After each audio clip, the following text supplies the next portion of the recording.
Coming up next on Arizona Horizon, it's the Journalists Roundtable. We'll look at the week's top stories, including a preview of the upcoming legislative session, which kicks off next week. The Journalists Roundtable is next on Arizona Horizon. Arizona Horizon is made possible by contributions from the Friends of Arizona PBS, members of your public television station.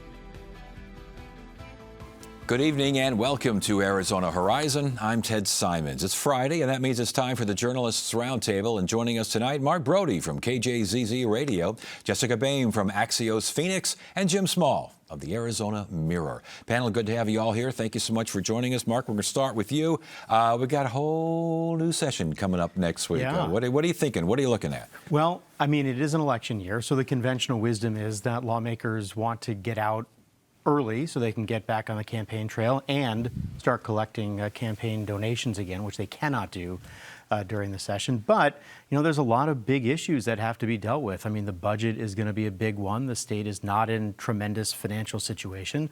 There's Colorado River water situation that they have to deal with. There's the extension of Prop 123. There's tax conformity. There's a lot of sort of big issues out there that they have to deal with. And for a lot of them, there's not a ton of consensus between GOP leaders in the legislature and the governor. So we'll see. Yeah, and Jessica, as Mark mentioned, there's not a ton of cash either around this go-around. What does that mean as far as negotiations and as far as the session is concerned? Yeah, absolutely. I mean, I think you're going to have to see a lot of give and no one wanting to give it. I think with this both being a year of difficult budget and a election year, especially with the governor really making her campaign message that she's willing to negotiate and be bipartisan, I think Republicans are going to want to either take advantage of that or not give her any easy wins to campaign upon, that she was very eager to be bipartisan. Yeah, election year, more partisanship, not as much partisanship. What are you thinking? More, which seems impossible if you've looked at the way the last 3 years have gone down there. No, but more. Republicans set out, I think almost pretty much the day that Katie Hobbs got into office and said, our job is to make sure she doesn't get reelected, and we're going to try to upstage her and embarrass her, and and hold her, just hold her down in whatever ways we can. And we've seen that play out over the last 3 years. The fact that we're still having these ongoing battles over her agency nominations. I mean, my God, we are three years into her term, and she still has not had a stable coterie of cabinet members, of agency heads, because Republicans in the legislature will not let her. And they've politicized that process. I think we're going to see more of the same. I mean, we've seen it over budgets, we've seen it over policy, we've seen it over every single thing. That's going to continue. I think Republicans are desperate to knock Katie Hobbs out of the governor's office. They're desperate to knock Chris Mays out of the attorney general's office. Those two, the Senate president is running for attorney general. Mm-hmm. We're going to see, I think, politics, as much as it's hard to believe, is going to get turned up from 11 to, 12 or 13 this year. Yeah, and again, I think, as you mentioned, 8 agency heads are still not confirmed. To the governor, her State of the State address, what are you looking for there? I mean, to Jessica's point, she's made kind of affordability, middle class affordability, as Democrats nationwide have really been talking about. That really seems to be what she is going to be talking about this year on the campaign trail. I would expect a good amount of that, trying to lay out her policy ideas. It'll be interesting to see what, if anything, she has to say about ESAs. She's, sort of gone from trying to shut down the whole universal expansion to, some smaller changes to that. So it'll be interesting to see what she has to say about that. If she has anything to say about the budget and sort of the state of the state's finances, I think those are some of the things to watch out for. Yeah, and as far as Prop 123, that something's got to get done there, does it not? I mean, it seems something had to get done last year, but it did not happen. Is push coming to shove here? Yeah, absolutely. I mean, as you mentioned, we all kind of thought push was coming to shove last year, but now because that funding is no longer available, last year the lawmakers had to come up with extra funding for education. Now, as we've all been talking about, there's not a ton of money left to do those sorts of things. So something has to give pretty quickly. And of course, this is something that will be have to be approved by voters. And so the Democratic governor doesn't necessarily matter to the Republicans who want to put that on the ballot. But I think the real question becomes, how do you make that ballot initiative the most palatable so that it does pass on its first attempt? Indeed, yes, Jim. And on top of that, how do you get Republicans to agree on what they want to do? I mean, that's why we haven't seen anything yet, because Jessica's right. They can go around the governor. They don't need her involvement in this as a practical matter. I mean, I think as a political matter, they actually kind of do, because the only reason Prop 123 passed in the first place was because everyone was involved. You had a governor behind it, you had a legislature behind it, and it still barely passed by the skin of its teeth. And so to find something that they can even agree on, there's been a big dispute over how much money to take out of the state land trust and how to direct it and what strings to put on it. If Republicans can't get on the same page on that, then it doesn't really matter what the governor wants to do in that regard, and voters are really never going to get the opportunity, which means this money, $300 million or so, is going to keep coming out of the state's general fund at a time when the state really needs to have that money to pay for a lot of other core services that are getting cut because of federal budget cuts. On this issue in particular, but in general on all issues, if Republicans can't get together on this, is there a way to get, God forbid, a coalition, some sort of bipartisan group that says, all right, listen, we can work together and get this on the ballot? I mean, stranger things have happened. I mean, the Medicaid expansion happened kind of that way when then Governor Brewer got some of the Republicans in the legislature and most, if not all, of the Democrats on board with it. So I would never say never. I don't know. I mean, it seems unlikely that there would be sort of a breakout rash of bipartisanship at the legislature in an election year. But, stranger things have happened. And bipartisan can rear its ugly head, huh? Yeah, but not this year, I don't think. Okay, we'll leave it at that. And we should mention that here at Arizona Horizon, we will be running the Governor's State of the State address in its entirety, and we'll have some experts, political consultants afterwards to talk about it. So check that on Monday. Jim, Mark Kelly, Defense Secretary Pete Hegseth, boy, they're going at it, huh?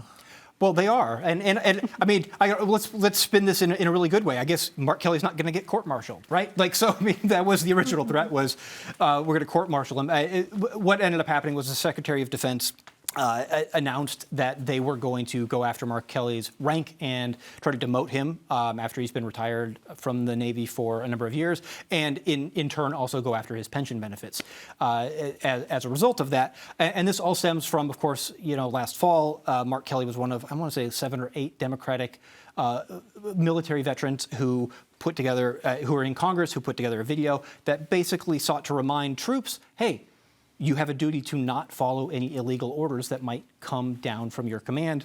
And it was obviously aimed at, at Donald Trump and at his administration, and at the prospect of the commander-in-chief sending orders, directly to the troops that tell them to do something that is, if not blatantly illegal, that is questionable, and just reminding them that they have a duty to the Constitution and not to the president, and that they need to be mindful of that.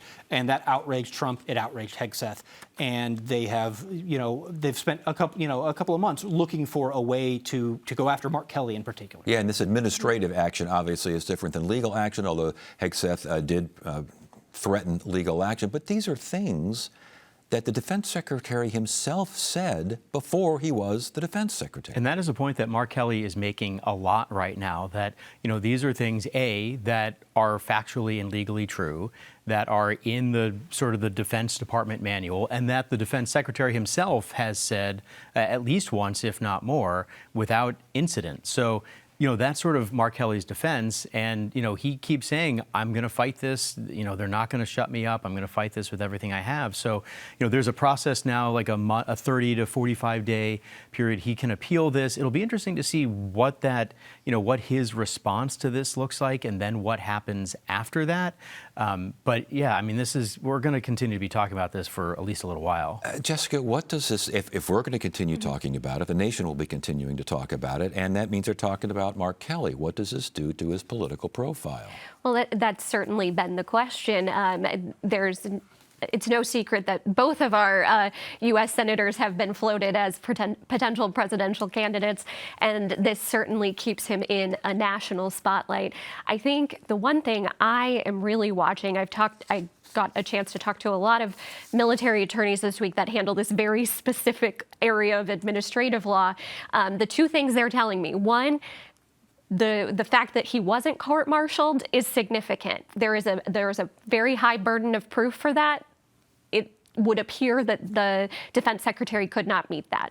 The other thing is that to be able to do this kind of demotion, it usually only refers to things that come to light that happened during a service member's service, not things that happened more than a decade after he has retired. So they're very questionable. The legal premise of this whole thing is questionable. So what that really means is that it may still occur, but it's going to be a very long legal process that all of us and all of you are going to pay for. And retired, and also a United States senator whose job is, among other things, to oversee what the military is doing. And one last point on this: it seems as though Hegseth, the defense secretary, was bringing up on more than one occasion the fact that Kelly was critical of him, Hegseth, hiring yes men, and critical of him in certain aspects that was just basically like personal. And he didn't like the personal nature of it, and that's why he's going after Kelly, and that's why I think Kelly thinks he has a pretty good case.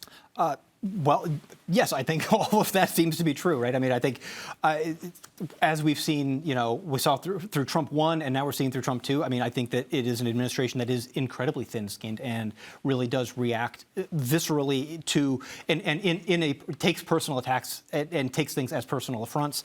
I think that this is it can be held up as a shining example of that. Yeah.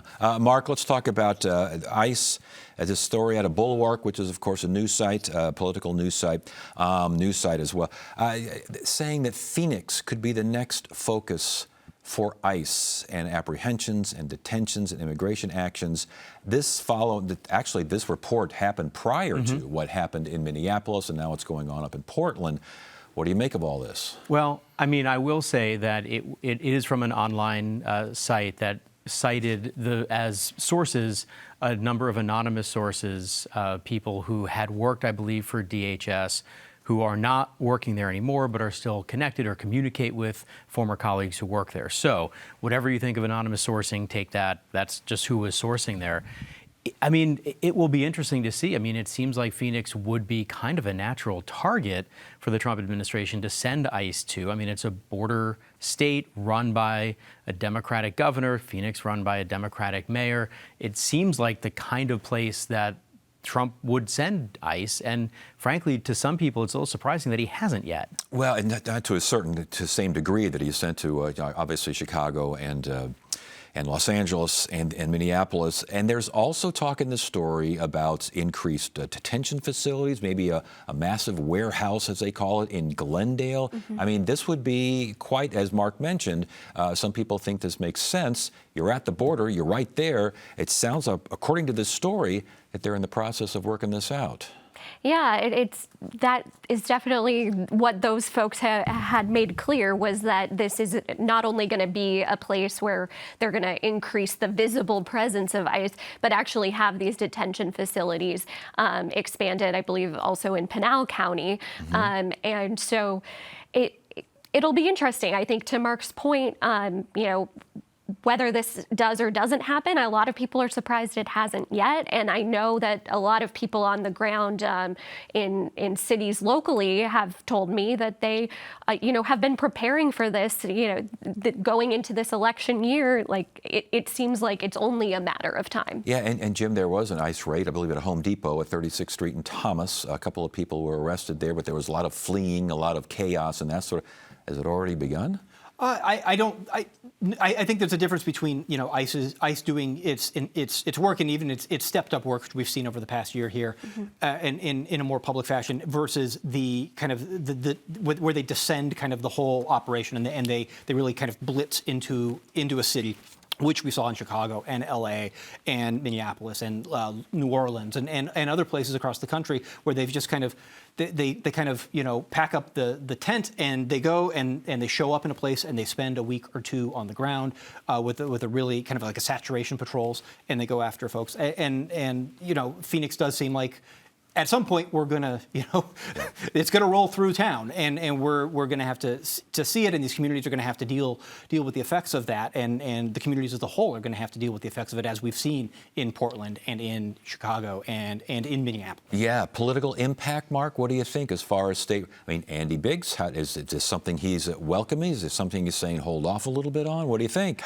I mean, I think in large part it's really, you have to see how it goes, right? I mean, they're going to be some percentage of the population that's going to cheer it on, and some percentage of the population that's going to protest it, no matter what happens. But it seems as though, I mean, kind of conceptually, much like elections in Arizona, it kind of comes down to those folks in the middle, right? Like the people who are not, in a base of either party, how that saturation goes, and what happens and how they see it to determine, what kind of political impact it might have. Yeah, and as far as Arizona officials reacting to what happened in Minneapolis, strictly along partisan lines. Yes, very much Congressional so. delegation, very much so, huh? Very much so, and I think not only among politicians, but I think you're seeing that among everyday Americans too. Everybody's watching the same videos and having very different takes. Yeah. And so, yes, that's reflected. Have we with the seen congressional anything lineup. from like Schweikert or Siscomani and these sorts of folks? Obviously, Schweikert's running for a different office, but he's still running. Siscomani, Crane, even. I haven't seen much out of certainly out of Schweikert and Siscomani, with regards to what has happened. I think for a lot of people, I think especially those in competitive districts, I think there seems to be a sense of like we're going to keep our heads down and not enter the fray on an issue that could be polarizing. Yeah, as Mark mentioned, maybe try to get the lay of the land here before you go in there. Jim, sticking with you, Department of Justice suing Arizona over data access regarding elections. They want unredacted, I guess, voter rolls, these sorts of things. Secretary of State colorfully says no. What's going on here? What he said was pound sand was his official statement. So the Department of Justice, this has been ongoing since the summer when Trump basically issued an executive order and said states need to turn this stuff over. And the Department of Justice started going to every state saying we need access to these voter files. From the beginning, the Secretary of State's office has refused to do it. Adrian Fontes, the Democratic Secretary of State, has said all along, look, I'm not going to do this. As long as I'm Secretary of State, this information I'm not going to willingly surrender any of this. We have state privacy laws. We have federal privacy laws. In his estimation, the request violates that because, again, they want everything unredacted. And so the result now is a lawsuit. Arizona is just the latest state that the DOJ has sued over this because a number of states have objected to it. And he told a podcast for a democracy organization just hours before this was filed and said, "Look, I'm so committed to this. I will go to jail if I need to. I do not care. I will violate court orders in order to keep this information private and not turn it over to the Trump administration." And as Jim referred to here, it's a name, address, birth date, driver's license number, last four digits of your Social Security, and all of this thing the administration wants. That's correct. And that's what it comes down to, right? The administration believes that this information is important to ensure, they want to take a larger role in ensuring that there's no voter fraud, that our elections are fair, and they believe that all of that information is necessary to do so. And obviously our Secretary of State says pound sand, and so have, I believe, more than half of the states in this country. So we'll see. Yeah. And as far as politically, what does this do to DeFontes' re-election effort? What does it do to Chris Mays' re-election effort as Attorney General? She has promised to defend Adrian Fontes. Yeah, that's a really interesting thing because obviously, the wheels of justice don't move at warp speed here. So, there's a pretty decent chance that, if this goes to court or trial or whatever happens, it won't be before the election because, the election's coming up in, 10 and a half, 11 months now. But, kind of like what we were talking about with Mark Kelly, Fontes can show himself as standing up to the Trump administration, standing up to the federal government, standing up for Arizona voters, if that's how he wants to try to portray it. So that's going to be really interesting, especially because the person that he's most likely going to be facing in the general election, Alexander Collin, a state representative, is an election skeptic, somebody who I imagine, I've not asked him, but I would imagine would have no problem turning this kind of information over. So that's going to be a really interesting sort of contradiction to see there between those two. Jim, it sounds like the president has given his full endorsement to yet another candidate on the Republican side in Congressional District 1. How can you have two full endorsements? Well, I don't know. Ask Karen Taylor Robson and Andy Biggs in the governor's race, right?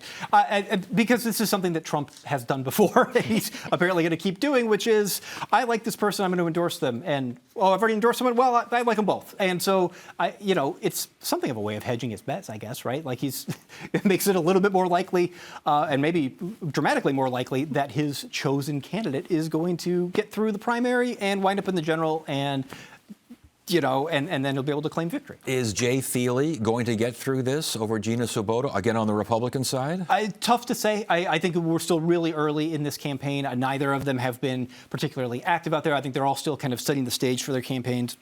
Jay Feely, of course, moved his campaign into that district, was running in the East Valley district that Andy Biggs, for the seat that Andy Biggs currently holds. But when Mark Lamb jumped into that race, I think it became pretty clear, pretty evident that there wasn't much of a path to victory there, as opposed to this open seat for Schweikert, where Gina Swoboda is largely unknown. I think even among Republicans, even as chair of the party, rank and file Republican voters don't know who she is. So I think Jay Feely has some semblance of name ID. I mean, he's been around the Valley for a long time as a former pro football player. I think more people know his name. I'm sure that very few voters really know much about the policies of either of these candidates and what sets them apart, or, other than the fact that Donald Trump is backing them. And we should mention that he made the switch as far as races are concerned at the urging of President Trump, who basically told Jay Feely, why don't you find something else to do? And he found something else to do. What does that mean as far as this race is concerned? Yeah, I think we were all expecting that this endorsement had to be coming after that urging. I think what it means, at least as far as we know at this point, is that Gina Swoboda probably had a no good, really bad day because she had this endorsement. The endorsement certainly means less when two people have it. It does not carry the same weight. That being said, like Jim mentioned, it is so early in this process, and they're not the only two candidates. Well, I was going to ask, nothing for Joseph Chaplik? I know. I feel like he must also not be having a great day because he is a big supporter of the president's, a member of the Freedom Caucus. A little surprising that he didn't get some love too, but who knows? It might be coming. Everyone should have a full endorsement, Mark. Are you saying this is the Oprah endorsement? You get an endorsement, you get an endorsement, you get an endorsement kind of thing?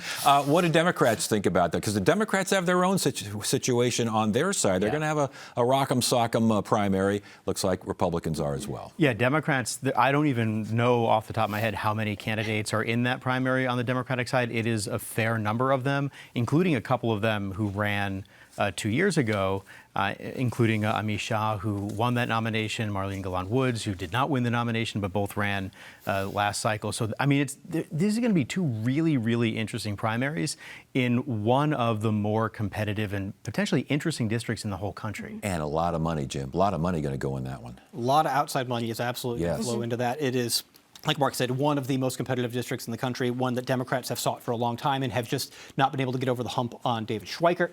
Now that seat's open, I think that and in what is shaping up to be probably a pretty good year for Democrats in a midterm, I think that they are absolutely going to go for broke on that race. And as far as the Democrats are concerned, I think if either of the Trump-endorsed candidates get through the primary, that's good for them, right? They want that. They want to be running against Trump and against his policies and be able to tie whoever the Republican is in any race, but especially in competitive races, right to the president. Yeah, in that particular district as well. It sounds like Kari Lake will not be a candidate in CD1, although we don't know yet. Who knows? She could get his full endorsement as well.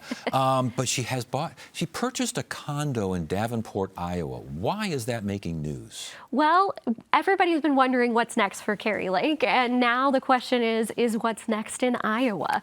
There is a lot of speculation that Senator Chuck Grassley will not run again. He is in his mid-90s, I believe, and so perhaps she will run for Senate once more, but not in our state, but in her home state of Iowa. Yeah, and this follows, again, 2 state losses here in Arizona.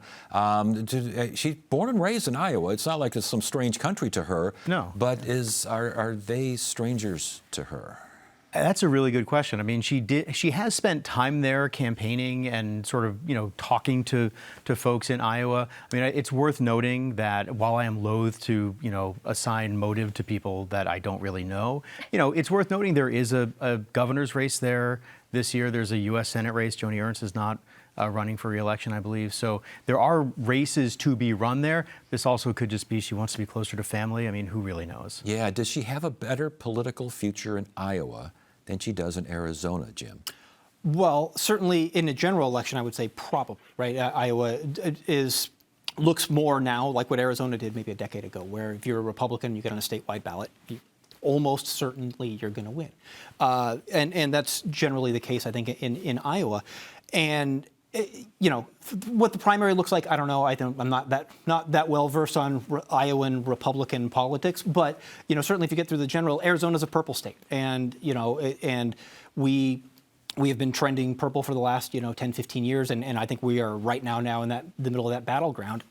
Iowa's not there. Iowa is I think pretty solidly red. Yeah, it'll be interesting to see. We do not have time on Austin Smith being sentenced for signature fraud, but he did get a 5-year ban from running for office. No more fake signatures, at least for the time being, huh? It would seem that way, yeah. Yeah. At least not on nominating petitions. At least not on his nominating petition. Yeah, including apparently one from a dead woman, I believe was the story there. All right, That was the story. we'll let that one pass. Again, the State of the State address right here, Arizona Horizon, where we rebroadcast that at 5 o'clock and again at 10, I believe at 10:30 that night, but in its entirety with expert opinion afterwards. So we'll see you then. That's it for now. I'm Ted Simons. Thanks so much for joining us. You have a great weekend.